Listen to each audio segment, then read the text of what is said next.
All right. It says I'm live. William Curry, what's up? Will you give me a thumbs up if you can hear me? Anybody? Can we hear me? Hear me? No? Yes? Sometimes it isn't always the most reliable. Let me know if you all can hear me or see me. Oh, Mike says you can hear me. Awesome. Well, good morning, everyone. We will let people pile in and I will do my regular bit here. Let's see. Hey nerds, Farmer Jesse here. Welcome to Growers Daily, your daily dose of ecological farming insight. It is Wednesday, November 26th, 2025. I think that's right. Yep, that's right. And today we are live here to take your farming, foraging, or football, European, of course, questions, whatever you all want to talk about. So let's do it.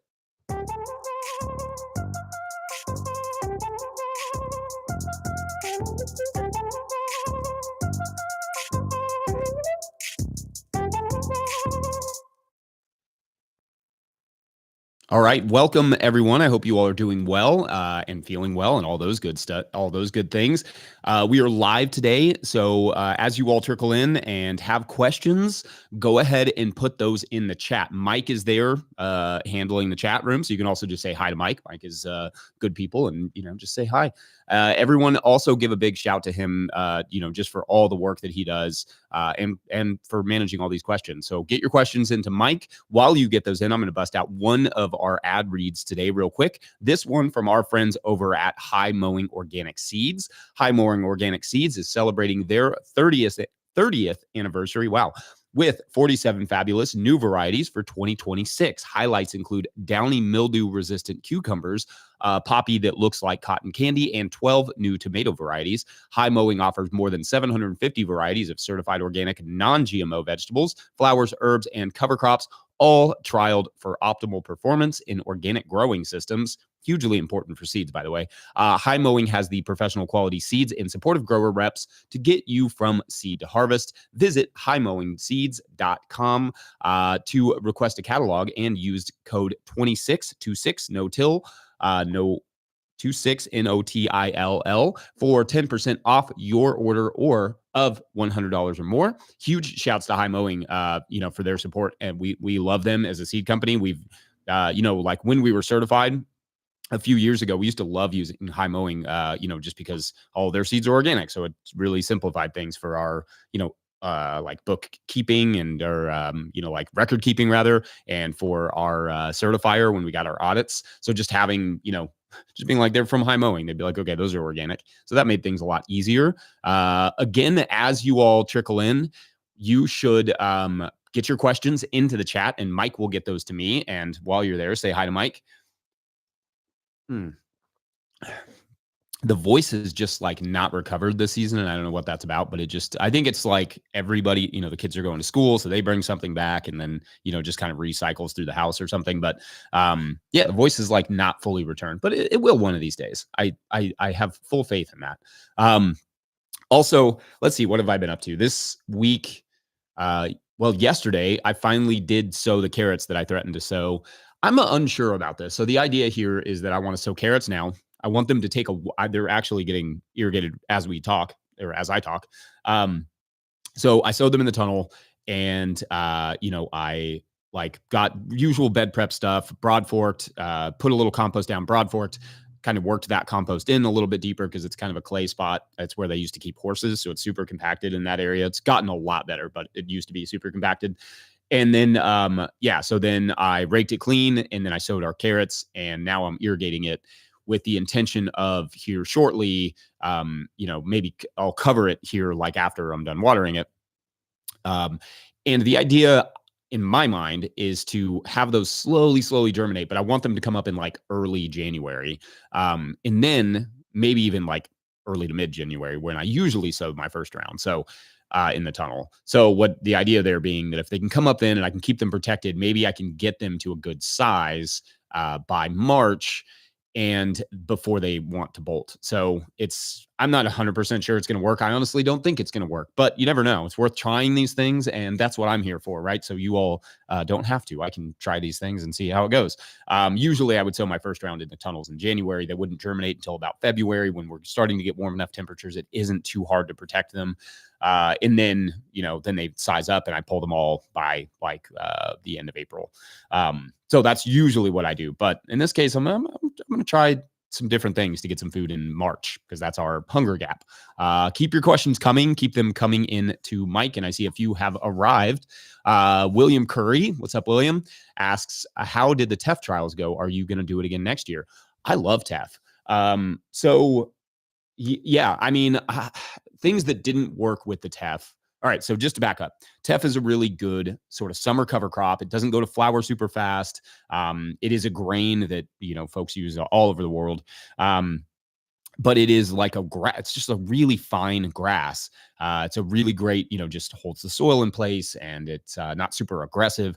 So my idea for it was to kind of use it underneath of things like okra or, tomatoes or something, or even in the pathways, just to kind of have that space there occupied by something that's more easy to get rid of. And so I did it in a few different places. And one of the things I tried was like to smash it down and plant watermelons in it. And that was a total failure. And part of that is probably has to do with the moisture levels at that time, because like we went from all that rain we got in the spring, which was like, I think we had 40 something inches by June. By the time it stopped raining, it was like 44 inches. And then it stopped raining for 2 months. And then we immediately went to another 4-inch rainfall. And now I think we're at 62 inches or something on the season or on the year. That's just 2025. I think if you just go back 12 months, I think it's over 65 or 66. So anyway, it's a ton of rain. But there was a huge gap there where it was nothing. And I put the watermelons in like right at that gap, and they basically just never really got enough water. And I was trying to dry farm them. So that didn't really work, but I do like it. I think I'm going to use it in some pathways. I really love it like that. Mo's okay. It kind of comes back, but it mostly just dies. I also got sent a video recently from Beech Grove Farm. You can check them out on YouTube about sowing rye in the summertime in the paths. So cereal rye in the summer in the paths, because it's not going to go to seed in the summer. It needs to go over winter. So basically it just stays small and it chills all summer. So they were doing that this year, and I thought that was super cool for just holding soil in place, but also for us for like the living pathways. Yeah, so the TEF I think could also serve in that spot. It is a little bit more likely to go to seed though, so I'm kind of interested in this rye thing. I'm going to keep playing with TEF though. It is the most beautiful, just to have like a thick green, this thin sort of spindly grass. It is really cool. I mean, I wish I could have my lawn look like that. It was just really pretty. So yeah, ongoing, William, I think is the answer. Jacob B. Lloyd writes, whether it's silvo-horticulture, cover crops, or intercropping, do you have any recommendations on regenerative practices applicable to vineyards? Yeah, a lot of growers, I mean, they use a lot of cover crops in vineyards. And I mean, I think, there was one episode of the Winter Growers podcast that was probably like season 2. Gosh, I'm spacing her name right now. She's a famous vigneron out in Italy, I want to say in Friuli, but I could be wrong about some of those facts. But Clara interviewed her about her vegetable production in between vineyards. And I think that's super cool. Like that's what they do over the winter because they don't have like the big massive green to contend with the shade. And maybe they do it over the summer. I can't remember, but that was really cool. So that's worth checking out if you can find that. Just go to the Winter Growers podcast and listen to all of them. You'll find it eventually. They're all good. Then let's see, we did, there's other growers who are using fruit trees and stuff around their vineyards. Lots of cover cropping, lots of stuff like, a lot more biochar usage. Mimi Castile is doing some good stuff there. Also, clovers and that sort of stuff. I remember several years ago, I went to visit, these names are not in my brain right now for some reason. There was a guy out and she also interviewed him. No, somebody else interviewed him. Maybe I did. No, I think Mimi actually interviewed him. Eric Texier, that's his name, out in France in the, sort of the Beaujolais region and the Rhone area. And he was doing like Fukuoka style white clover sort of wines. And I don't know if he's really doing that so much now, but he was doing like some Fukuoka style stuff that I thought was really cool. And we got to taste those Fukuoka wines. And I think that was like his first vintage. And I don't know what, if anything, has come of that, but Texie is a cool guy, like super thoughtful grower. And yeah, there's so many opportunities for integrating animals, and that was for a long time was a big part of it too. There was a grower out in California, maybe it was Oregon. I think it was a Pinot grower out in Oregon that was integrating sheep and goats like years. This would have been like almost 20 years ago, and I remember thinking that was super cool because it wasn't something that you saw a lot at that time. I mean, natural wine was certainly coming on the scene, but it wasn't like so much about the vineyard practices at the time. It was kind of starting to talk about that, and people talked a lot about biodynamics, but that was something that was like another level that I thought was really cool. Can't remember the name of that producer, but yeah, there's lots of opportunity there for sure in any sort of perennial production, like lots of opportunity for integrating animals. So yeah, totally. Let's see. Quick Z77 writes, going to keep turkeys in the garden this winter to kill everything out and fertilize the soil. Opinions? Sure. I mean, yeah, like you just have to move them enough so you're not getting like heavy concentrations of nitrogen, and make sure that you're adding some carbon source there just to both lock up that nitrogen and also just like to keep it from being too heavy in any one given place. Yeah, just moving the coops around. That's going to be the biggest thing. Like let's say you were going to use it, you said in a garden area, right? You just want to make sure that wherever they're staying overnight, where they're having the heaviest concentration of manure, that you're just kind of mobile. You're just like moving that probably on a day or at least every other day basis or pretty frequently, just to keep it from being like a heavy concentration in one spot. Alternatively, obviously, you could put some bedding down, let them stay over there overnight, and then just like keep adding bedding and then rake all that and use that as like a compost or something later, like compost it and use that later. But I love turkeys. It's one of my favorite animals. When we were interning, we worked with like every animal. I worked with pigs and goats and sheep and cattle and did everything. But turkeys were like always my favorite because they just have such personality. And they're just like goofballs. I really enjoyed raising turkeys. So that's a fun one. Yeah. They're not going to have a great day tomorrow, but that is that's the way the cookie crumbles, I guess. And let's see. Oh, William Curry writes, would like to know if Jesse is going to write any more books. Have worn out the book, and I basically want more. So I was talking to somebody about this recently. I don't know. I'm not writing another book at the moment. I probably won't write another book anytime soon necessarily. I don't know a whole lot what I would add to the book that I already wrote. I mean, there's like little bits and pieces, but it would probably just be an update later. And part of there's a few different reasons for that. One is the Daily Show takes all of my time. Like if I have any spare time, it's all completely absorbed in the Growers Daily, and that is essentially, I mean, the amount of research and work that goes into it. It's like writing a 3,000 word essay every single day. So that kind of is a book, and I kind of think of it that way in terms of like it's a book every 3 months that I just get to give away to people. Thanks for for the like all the support that we get through no-till growers and all that stuff just goes to being able to like keep this information free and open to the public that anybody can have. And I like that model. I don't know. I got a little disenchanted with books in general, with writing books, but also just books in general in that process. And yeah, so I think like this is a much kind of a different model maybe. And I would like to write something again eventually, maybe, because I enjoy that process. I liked that part. I liked the editorial process. I had an amazing editor. And so yeah, I think yeah, and shouts to Fern, by the way. But yeah, I think like it's one of those things. I'd love to do it again, but I probably won't, at least anytime soon. Just finding the time to physically do it will be challenging. So that, that's one of the biggest hurdles, I guess, in that regard. Let's see. let's see, Hector D. Loria, Loera. Maybe I got that one right.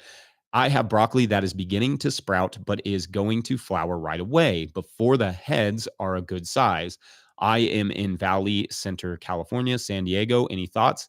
Yeah, we just did one kind of about flowering broccoli. Like broccoli that flowers too early, that can be at this time though, if you have broccoli right now that is beginning to sprout but is going to flower right away, part of that could be the variety that you are using. Part of that could be the fertility of the area. So, like if they're just not really heading up and they're just straight going to flower, it probably just means they either need maybe some more moisture, which would be my guess there in San Diego County. Maybe it's a compaction issue, like they just don't have the roots don't quite have the area to move around and get what they need.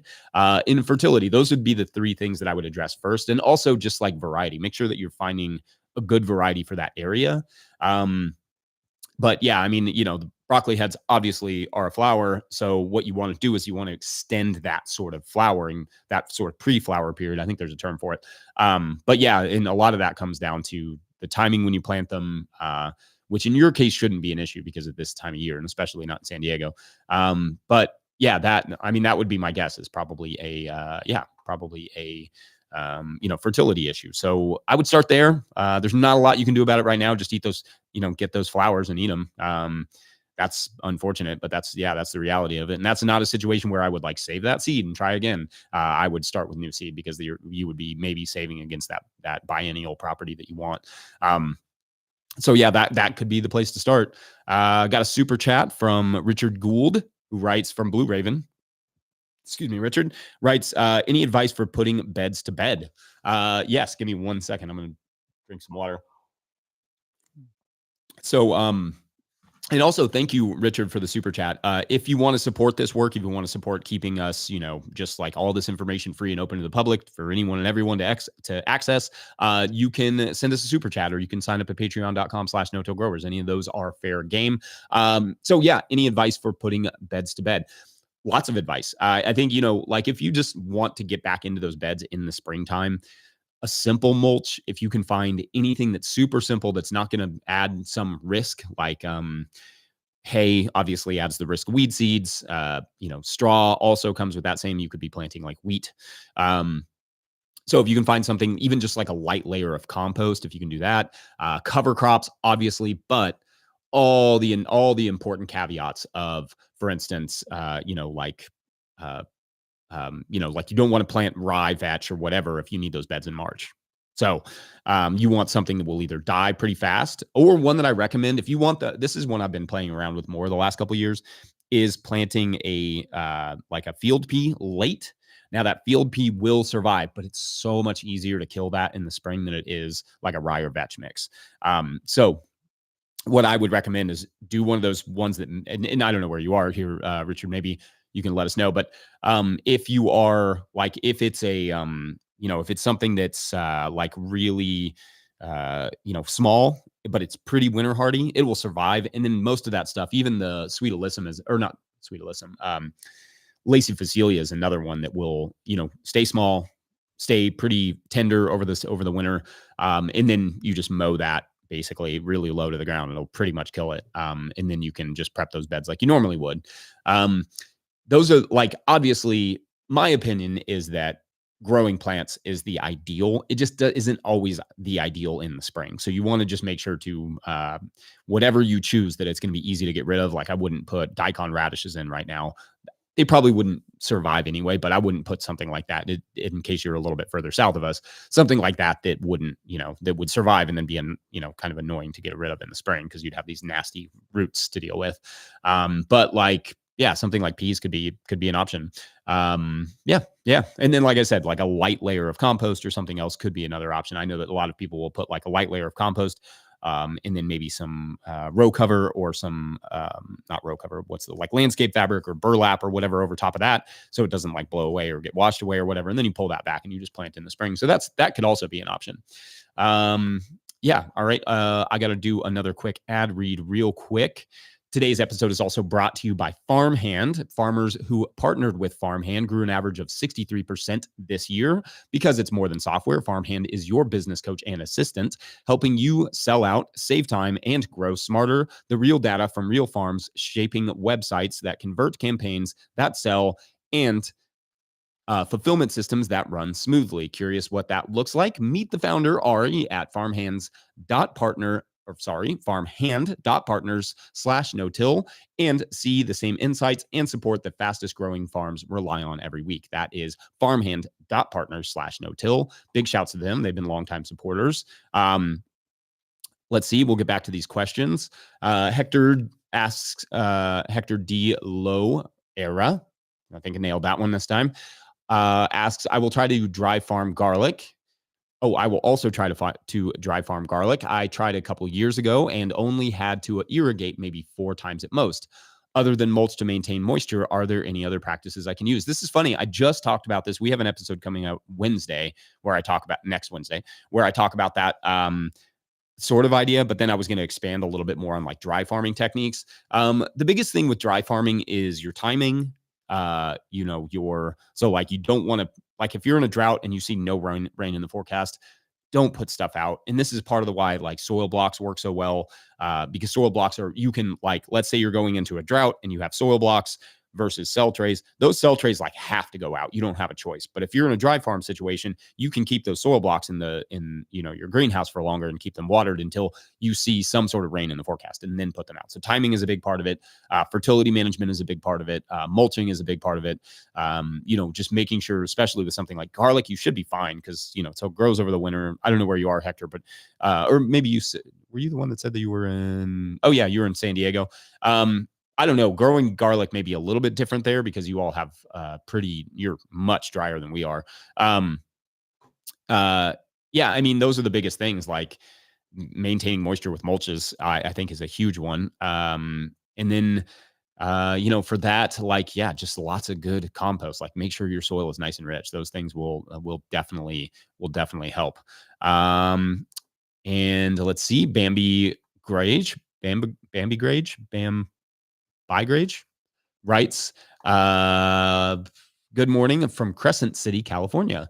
I have long raised beds close to fruit trees. How to keep fruit tree roots from growing into beds? Oh yeah, this is complicated, especially for you all, because they, for us in Kentucky, like that sort of situation does happen, but like in a drier climate where the water is really concentrated, this is why you all end up with like mole and vole issues or gopher issues and stuff way worse than we do, because all the water is concentrated like at the roots of those plants. So like, whereas water's everywhere, like every root has water, and like acres and acres and acres, miles and miles all around us are just grass. So like nothing concentrates like it does here. So, but like for plant roots, for tree roots and that sort of stuff, they're just coming after that water.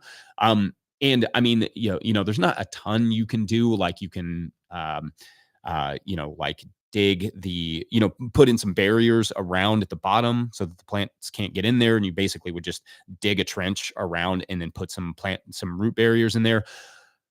I mean, I don't know how well those work. It would be pretty hard to stop it. I think you can use, various materials for that. But I don't think it would be super easy to stop those. I think part of it is just always going to be that your trees are going to want that moisture that's there where your beds are, because you're presumably irrigating your fruit situation, or your garden beds. And so, I mean, that's the best option. And then just like regularly, sort of pruning them, so to speak, like taking a digging shovel and just kind of cutting them off around your beds, just regularly dipping that in there to knock them off. But I mean, I don't know, other people in that situation may have better experience with that than I do, because like I said, in Kentucky, it's not so much of an issue, just because, they can get their root for their water from anywhere here. And most of them are pretty happy in that way. But that would probably be the place to start. Let's see. Cherry Parfait writes, southern tip of Ohio here, and much of the same conditions and timing as you. That is very true. Is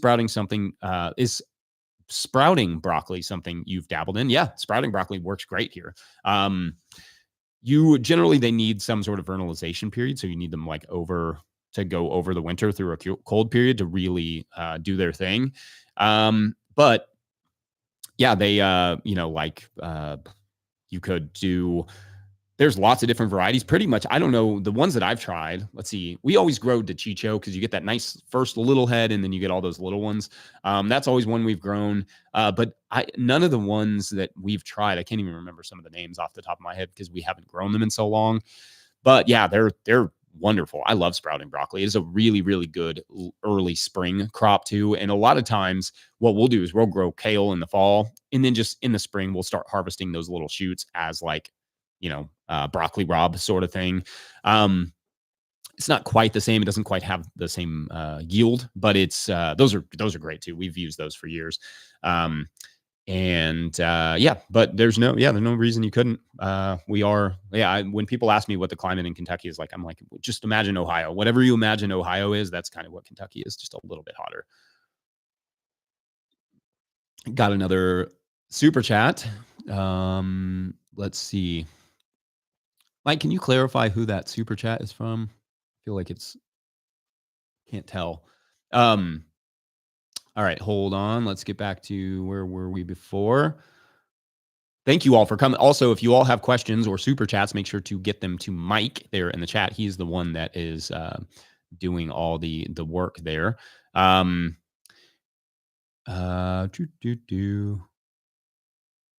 Oh, Hector just shouted out a donation. So, thank you, Hector. Appreciate that. You rock. Okay. And then, got another super chat from Doug Libby. What's up, Doug? Just super chat to say happy Thanksgiving. Thanks, Doug. Appreciate you. Sorry, I'm saying a lot just because I can't often read these very well, just because of the light. All right, so Gravel Boss writes, I work at a biosolids composting facility. Research shows adding biochar with growing sunflowers work to lock up pharmaceuticals, etc., while the sunflowers help to remove them from the soil. Thoughts? Yeah, absolutely. This is a thing, and there are studies to back that up. And I think I talked about those relatively recently. Both biochar and sunflowers are capable of some amount of remediation. Now, the complication there is that you, in lots of plants do this. Sunflowers are really good at bioaccumulating certain things. I think heavy metals. Other plants are better for bioaccumulate. Like they're testing. I've seen various research that shows like we're testing this one versus this one just to see who can bioaccumulate better. So anyway, sunflowers are really good at it. And what they do is they draw out those nutrients, and then you have to get rid of those sunflowers. That's where the complication comes in, is that you like all of a sudden you have this sort of like toxic plant, right? So you have to find ways of disposing with that, but it can at least move those chemicals or those nutrients or whatever the problem is from one place to another. It's pharmaceuticals, it's herbicides, it's PFAS in some situations. So like the forever chemicals. So yeah, it is definitely a thing. And I think that's cool that you were working in a biosolids composting facility that's doing that sort of stuff. Or presumably they're doing that sort of stuff, or I hope they are. That would be very cool. Let's see. Cooper Poo. All right. Writes, what are the thoughts on biochar? When should this be added? Fall or spring?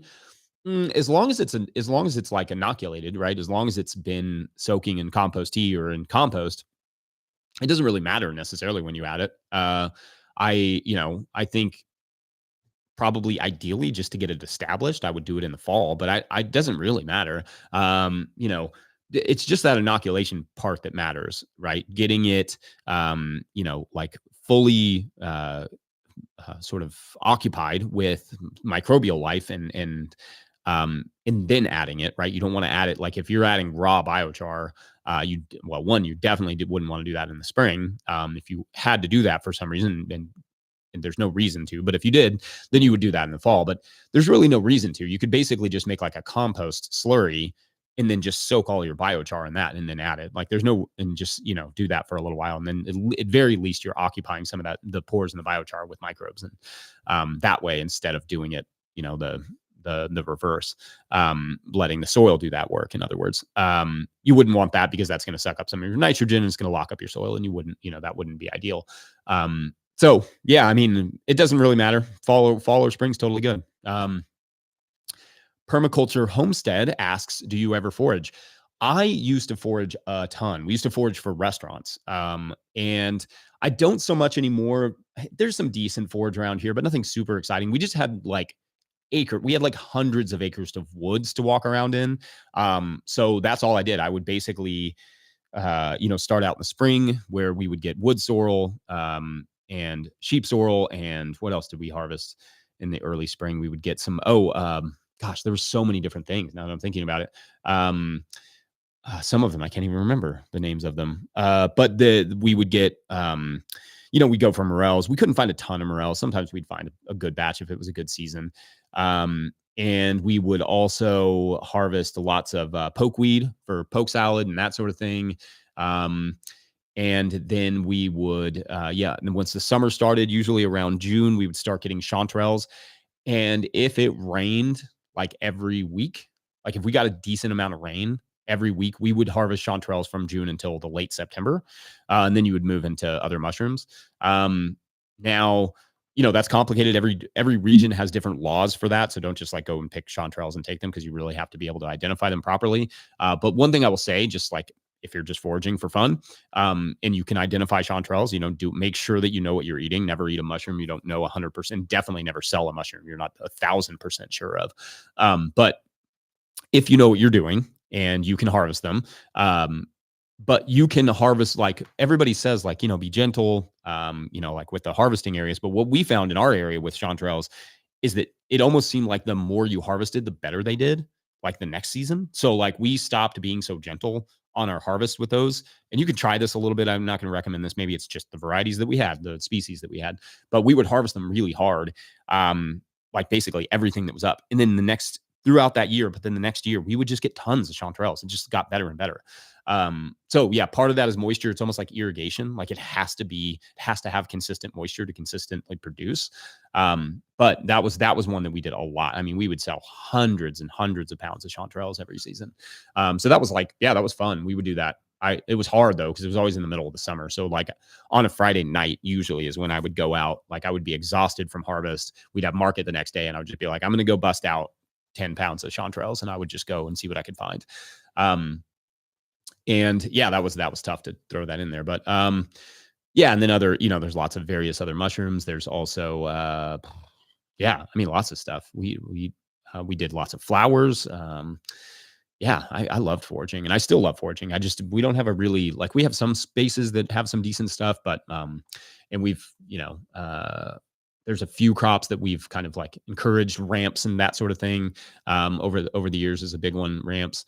But yeah, I'm a big fan. Always, foraging is great. And let's see, I'm gonna drink water real quick. Hideaway Homesteader asks, hello, we are overwintering potatoes for the first time in Southern Ohio.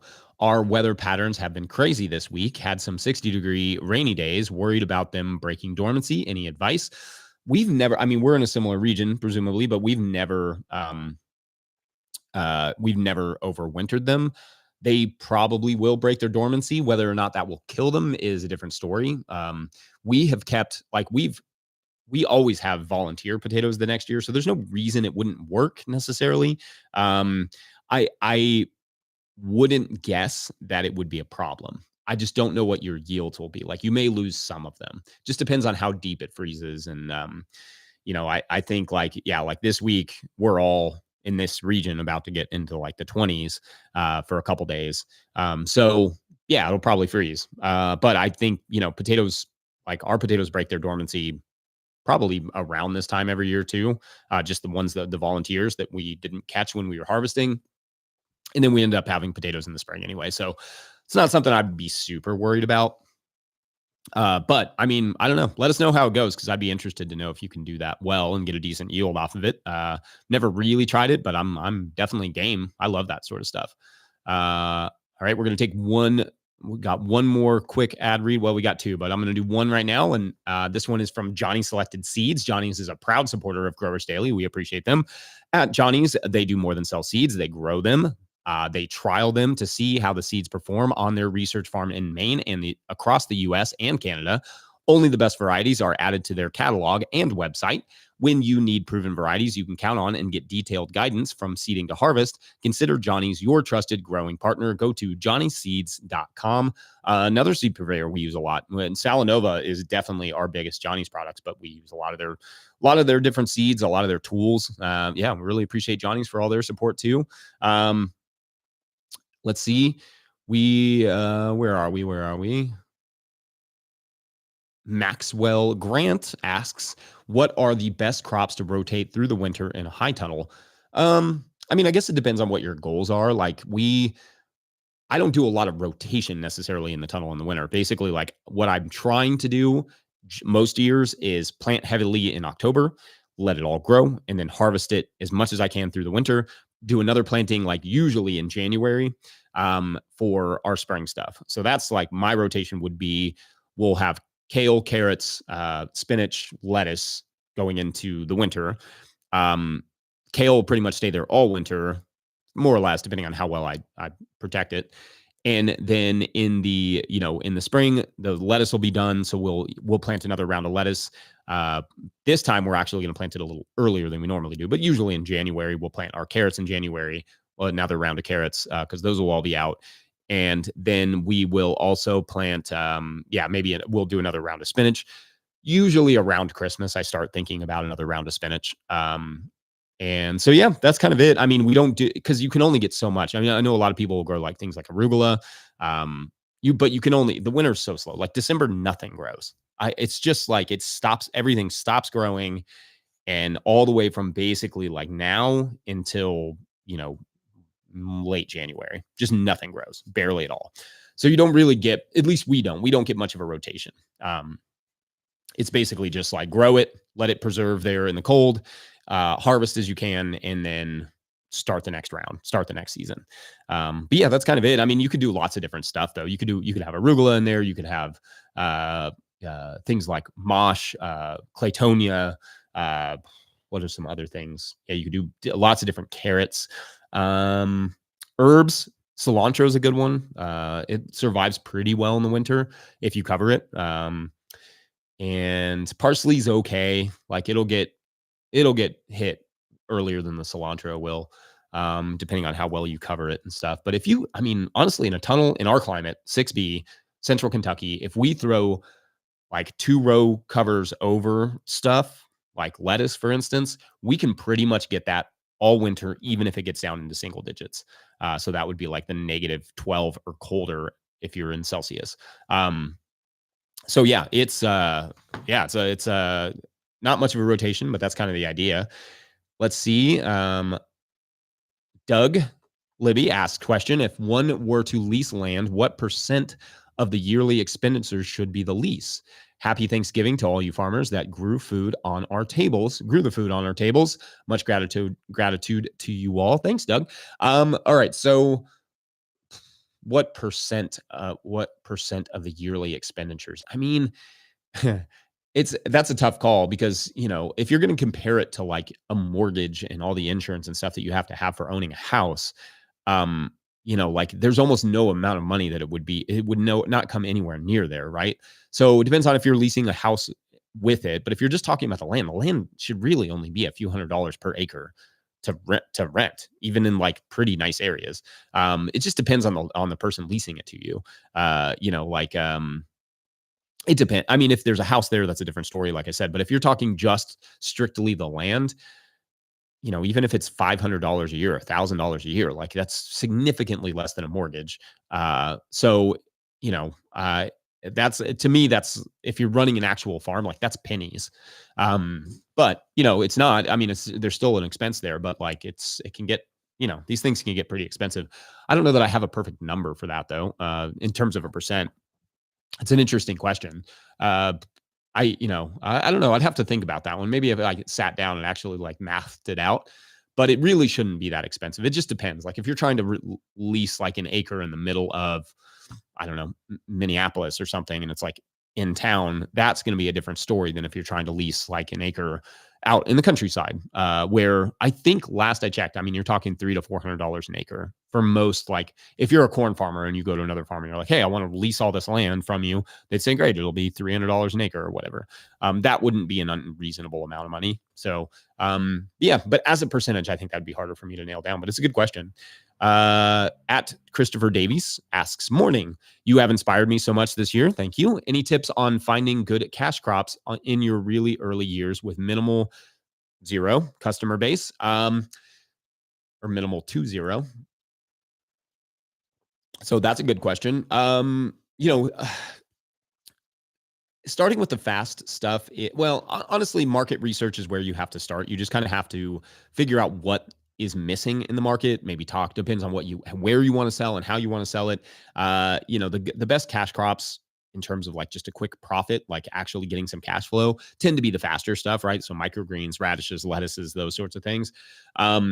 But like in terms of finding like a customer, it's not worth growing those things if you don't have a customer base. So it is important to do that market research and just be like, what of these like faster crops, like look, you can even get the Johnny's catalog, which I probably have. I don't know. This is probably one of 10 I already have, and farmers will know what that's about. But like just go through, find the stuff that is the fastest day crops, and then make a list of those, and then go and see which of them have a market. So you may be like, okay, well, bok choy, tatsoi, those are fast.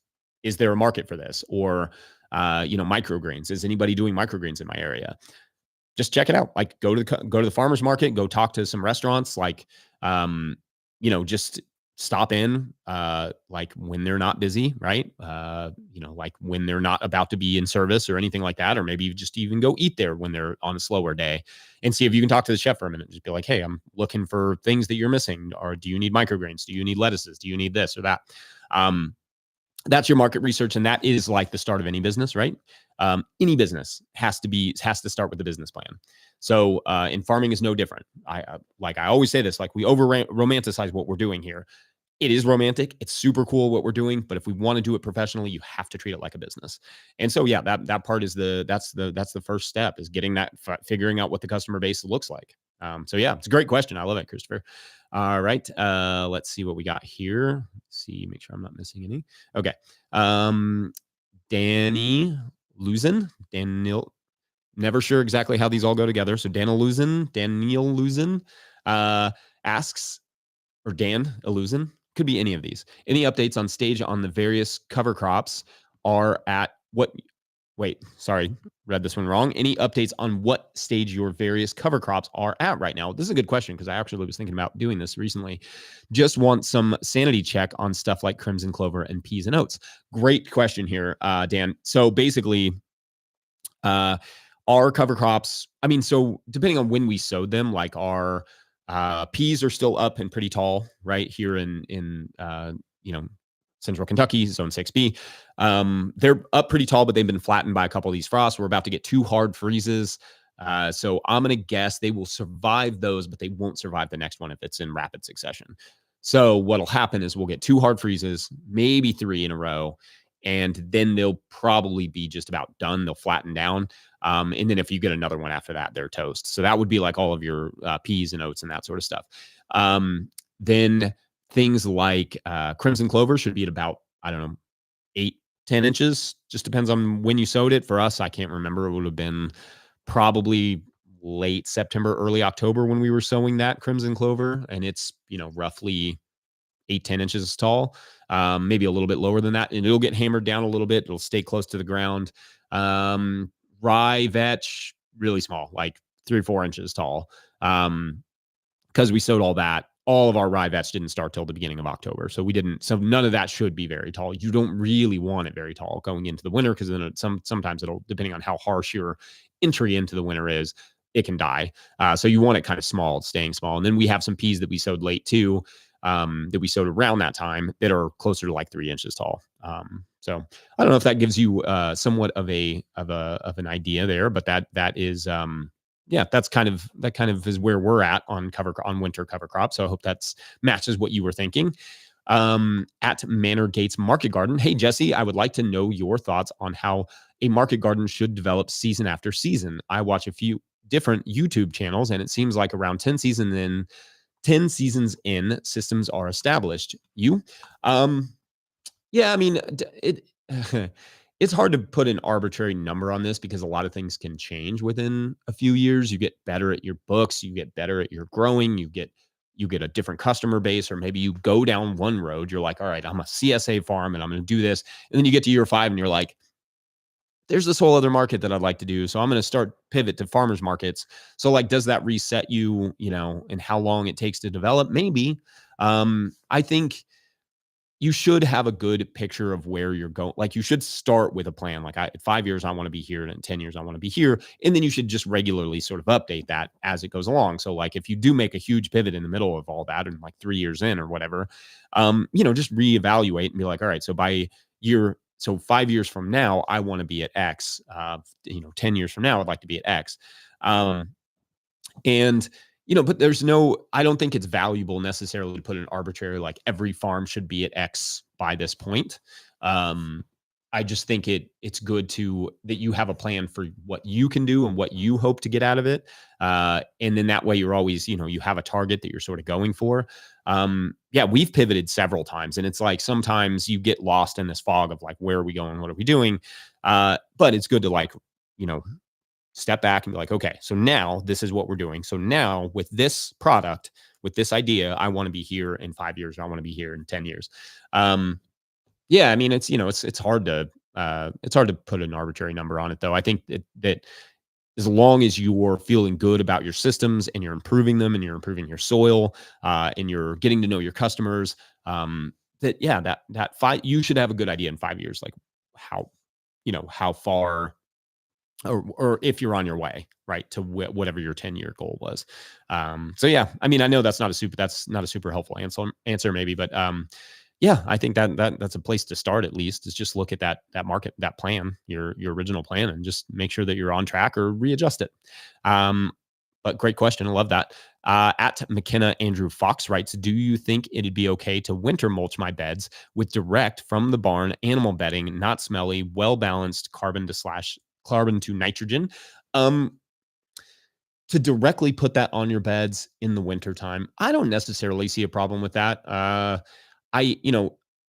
In an ideal situation, I think you would just go ahead and compost it if you can. Like if it's not too much work to just go ahead and build a pile and compost it, because you're going to get a better microbial makeup. You're going to get a lot of those nutrients. It's not going to be like uneven where you're dealing with like, oh, well, this part of the carbon's broke down, but this is like not, and there's like a big chunk of just dry carbon right here, when you're trying to plant in the spring.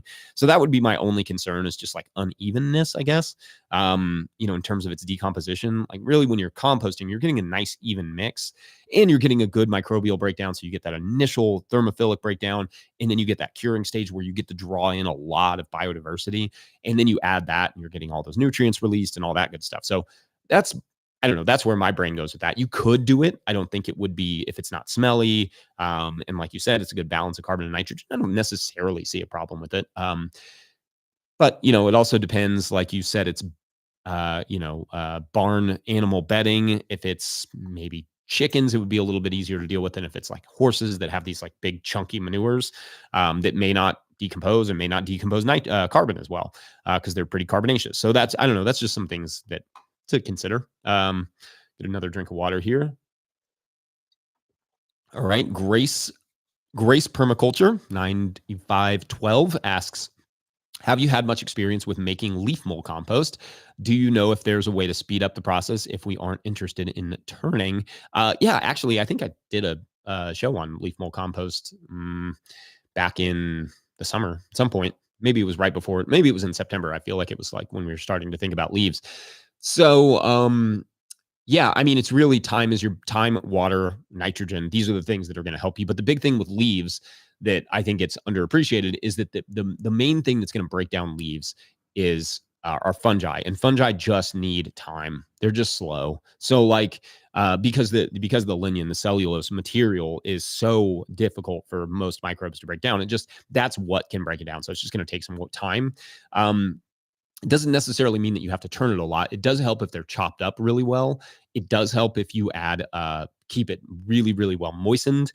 And it does help if there's some nitrogen source mixed in. So like adding, your kitchen scraps can help. Adding some sort of blood meal or something like that can help a lot.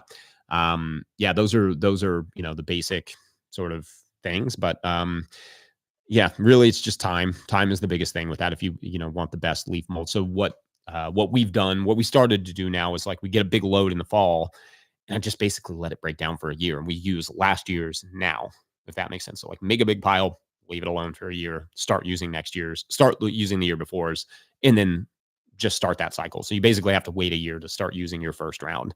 I don't know. I mean, it's not ideal, but or you can speed it up by turning it and adding nitrogen and those sorts of things to get it to just break down faster.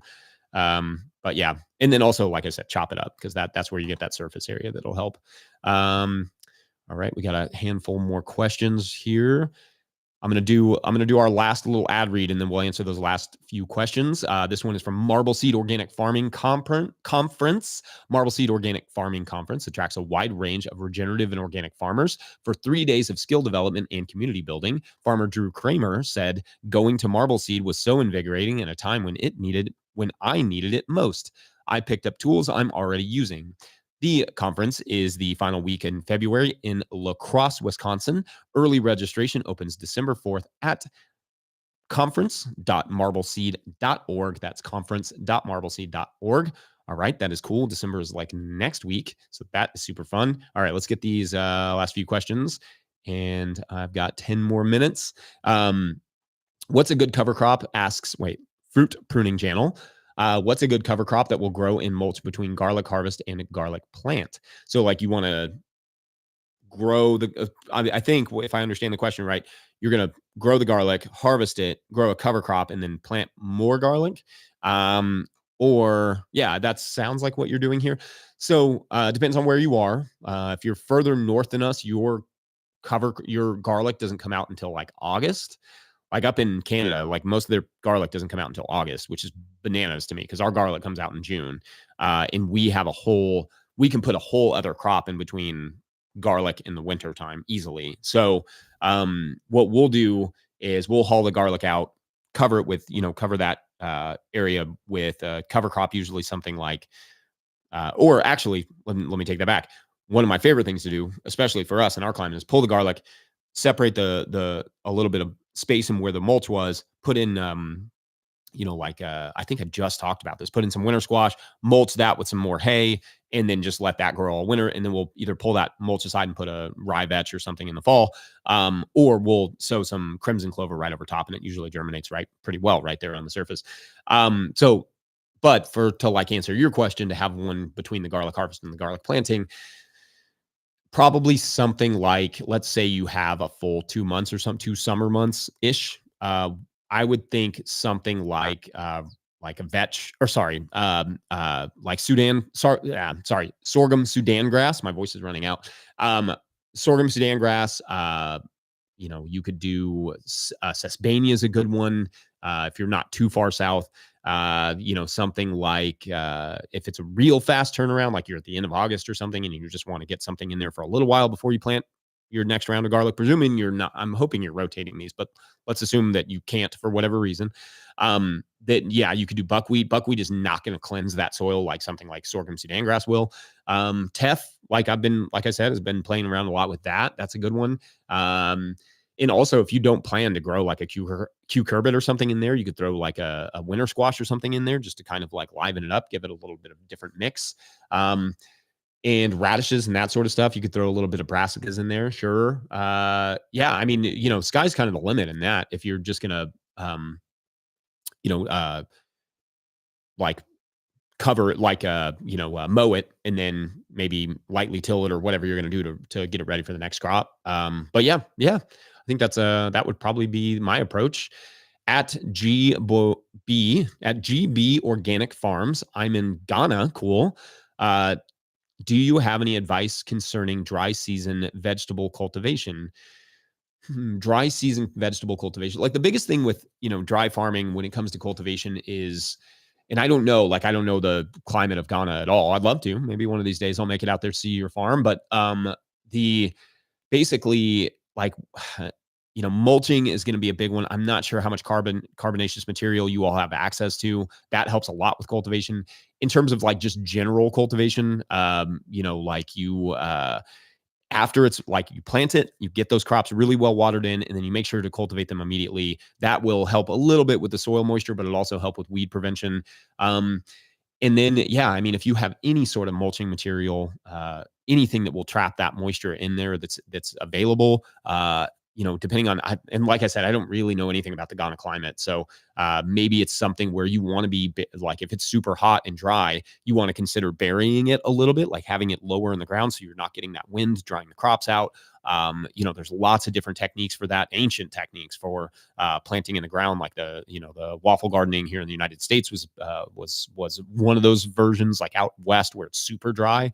I'm not sure how dry Ghana is, but yeah, I mean, that could be like, like something where you're basically building up around your garden beds. Instead of having elevated garden beds, you're having almost like concave sunk ones. But yeah, I mean, that would probably be a good question for somebody in that area, but it is something I'd love to know more about. I'd love to study some of those regions a little better. So great question, and best of luck on that. Jordan Chavis writes, "Hi, thank you so much. Is there any reason I can't work my land in mid-December instead of waiting for spring?" Depends on where you are, Jordan. If it's wet, then that's your reason. You wouldn't want to work soil when it's wet, because that's going to cause compaction. Which will cause drainage issues and disease issues and all sorts of other issues.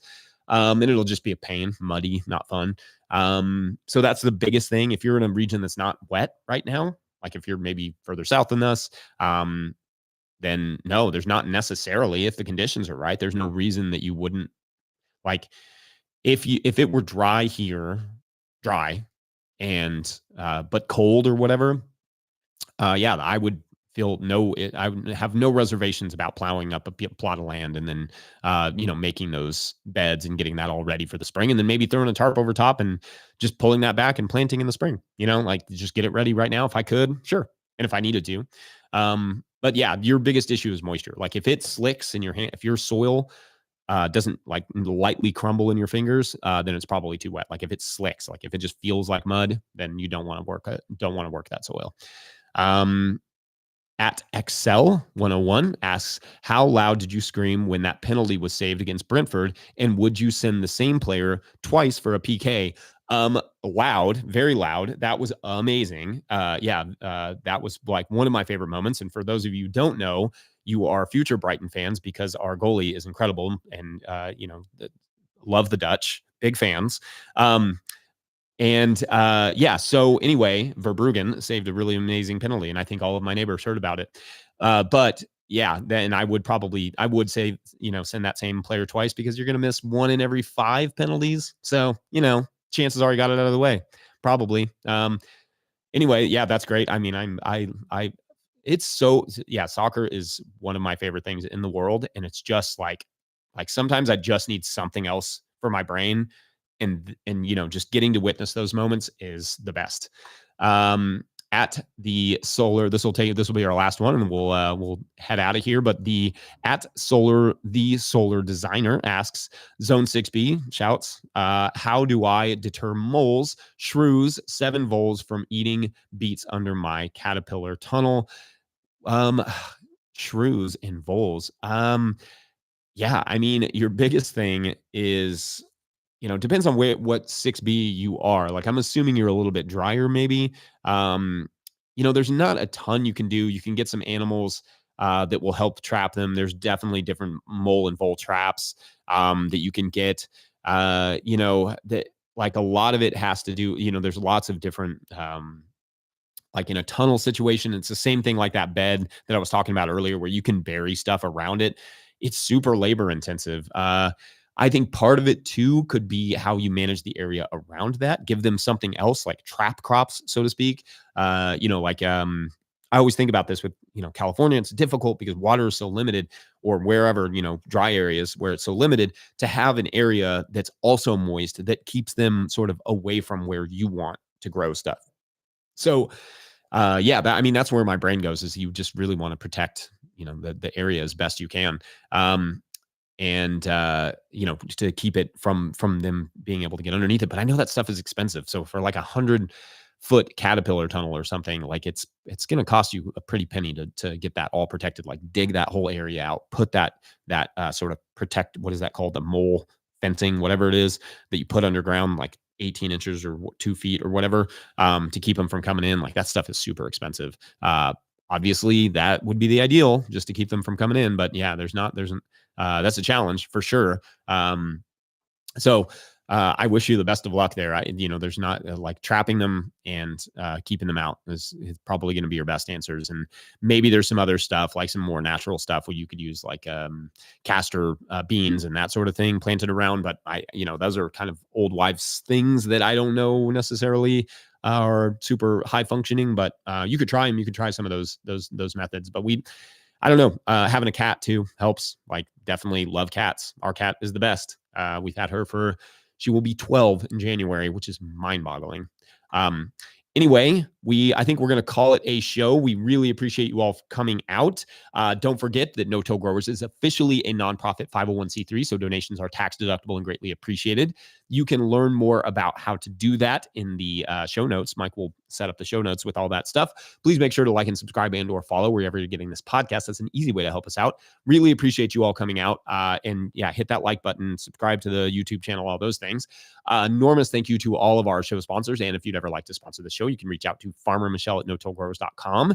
Huge shouts to Willie Breeding for the theme music, Mike Hilbert for the production help and editing, and my wife, Hannah, for everything in the world. I never give her enough shout outs. Also, shouts to Epidemic Sound for the background music that you cannot hear, but you will be able to hear next time we're on here. Pick up a hat or a copy of my book, The Living Soul Handbook, at notillgrowers.com to support our work. A big thank you to everyone over at patreon.com/notillgrowers, where at a certain level, or if you just bump up from one level to another, or you sign up in the waning month of November, you get a shout on the show. So big shout outs normally at this time, but we're not going to do that on the live show. We will get back to it on Friday, and it'll be awesome. Thanks for watching. We will see you then.